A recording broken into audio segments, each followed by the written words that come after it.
Hello, ഇതൊരു part 2 video ആണ്. ഞാനും അനിയത്തിയും കൂടെ മന്തി കഴിച്ചാലോ എന്നുള്ളൊരു പ്ലാൻ ഇട്ടു. അങ്ങനെ ഞങ്ങൾ അമ്മയെ വിളിച്ചായിരുന്നു. അപ്പോൾ അമ്മ ഉറങ്ങി ഓഫീസിൽ നിന്ന് ഞാനും നേരത്തെ ഇറങ്ങാം.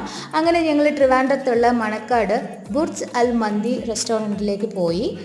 അപ്പോൾ ഞാൻ നോൺ വെജ് കഴിക്കാൻ സ്റ്റാർട്ട് ചെയ്തതിന് ശേഷം ഞാൻ ഒരുപാട് ഏട്ടനോട് പറഞ്ഞിട്ടുണ്ട്, എനിക്ക് മന്തി കഴിച്ചാൽ കൊള്ളാം, എനിക്ക് മന്തി വാങ്ങിച്ചു തരുമോ. പക്ഷേ ഇതുവരെ ആയിട്ടും അത് കഴിക്കാനുള്ളൊരു ടൈം എനിക്കായില്ല. അങ്ങനെയാണ് ഞങ്ങൾ ഇവിടെ റെസ്റ്റോറൻറ്റിൽ വന്നത്. പക്ഷെ ഞങ്ങൾക്കൊരു അബദ്ധം പറ്റി. ഞങ്ങളൊരു ഫുൾ മന്തിയാണ് വാങ്ങിച്ചത്. ജല്ലിക്കെട്ട് മന്തി എന്നാണ് പറഞ്ഞത്. അപ്പോൾ ഞങ്ങൾക്ക് മൂന്നുപേർക്കും കൂടെ അത് കഴിച്ച് തീർക്കാൻ പറ്റിയില്ല. ഞങ്ങൾ ബാക്കിയുള്ളത് പാഴ്സൽ വാങ്ങിച്ചു. കാരണം ഇതിൻ്റെ ഒരു പീസും കുറച്ച് റൈസും കഴിച്ചപ്പോൾ തന്നെ എൻ്റെ അനിയത്തിയുടെ അമ്മയുടെ ഉൾപ്പെടെ വയറ് നിറഞ്ഞായിരുന്നു. പിന്നെ എന്താ ചെയ്യുകയെന്ന് കരുതിയിട്ട് അവർ തന്നെ ഇങ്ങോട്ട് വന്ന് ചോദിച്ചു പാഴ്സൽ എടുക്കട്ടെ എന്നത്. അങ്ങനെ ഞങ്ങൾ പാഴ്സലും അവിടെ നിന്ന് വാങ്ങിച്ചിട്ട് തിരിച്ച് വീട്ടിലോട്ട് പോകുന്നുണ്ട്. ഇത് എനിക്ക് നല്ലൊരു ഔട്ടിംഗ് ആയിരുന്നു. അപ്പോൾ ബൈ ബൈ.